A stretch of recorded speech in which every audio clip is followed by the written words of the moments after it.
यह सुनकर मन बहुत ही आहत हुआ कि कल हल्द्वानी में जिस स्थल पर कांग्रेस पार्टी की, हमारी पार्टी की रैली हुई, मल्लिकार्जुन खड़गे जी ने जिस मंच से उत्तराखंड के हमारे सभी सम्मानित भाइयों को, बहनों को संबोधित किया, भाजपा से जुड़े कुछ लोगों ने उस मंच पर शुद्धिकरण का काम किया। मंत्रोच्चार के साथ किया गया ये शुद्धिकरण का कार्य वास्तविक रूप में ये मानवता के विपरीत। भारतीय जनता पार्टी और कांग्रेस की विचारधारा में आधारभूत फर्क यही है कि एक तरफ जहां हमारी पार्टी, कांग्रेस पार्टी, मानवता को ही सर्वोच्च धर्म मानती है और मानवता के प्रति समर्पित है, वहीं दूसरी ओर भारतीय जनता पार्टी जाति और धर्म का द्वेष पैदा कर, गोंगापंथ फैलाकर और दकियानुसी बातें करके हमारे समाज को बांटने का काम करती है। वास्तविक रूप में अतीत से लेकर अब तक इस विचारधारा ने पिछले 100-150 सालों में देश का बहुत बड़ा नुकसान किया।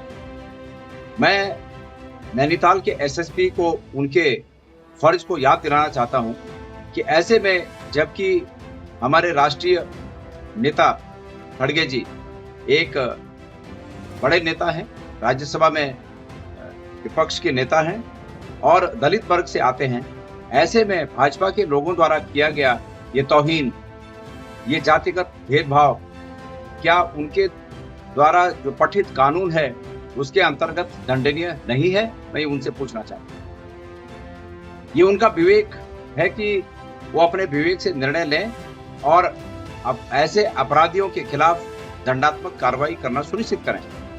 लेकिन अगर उनका विवेक नहीं जागता है तो मैं कांग्रेस के हमारे तमाम साथियों का आह्वान करना चाहता हूं कि भारतीय जनता पार्टी की इस भावना का पुरजोर विरोध करें, लोकतांत्रिक तरीके से करें, कानून को तोड़कर न करें बल्कि कानून के दायरे में रहकर इस भावना का पुरजोर विरोध करें। और वास्तविक रूप में मैं ऐसे लोगों को, ऐसी कुत्सित मानसिकता के लोगों को ये कहना चाहता हूं कि यदि ऐसी ही भावना देश में पिछले 75 साल से राज करती, साइंटिफिक टेम्परामेंट अगर उस समय के हमारे नेताओं के दिलो दिमाग में नहीं होता और यही सब बातें होती, तो निश्चित रूप में आज जिन देशों को विकसित कहलाने के लिए और 200-300 साल इंतजार करना पड़ेगा, ऐसी देशों की श्रेणी में हम भी होते हैं। अफसोस है कि आज भी ये भावना जीवित है और इस भावना को कुचले जाने की आवश्यकता है, इस भावना को समाप्त किए जाने की आवश्यकता है।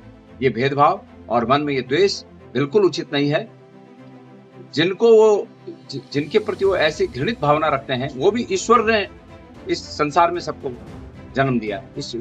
ईश्वर की देन है सब। इसलिए किसी के प्रति ये भेद रखना ये ईश्वर के प्रति भी अपमान है। महात्मा गांधी जी ने कहा था कि छुआछूत ईश्वर के प्रति अपराध है और ऐसी भावना आज भी यहाँ जीवित है, तो हम तो शर्मिंदा हैं।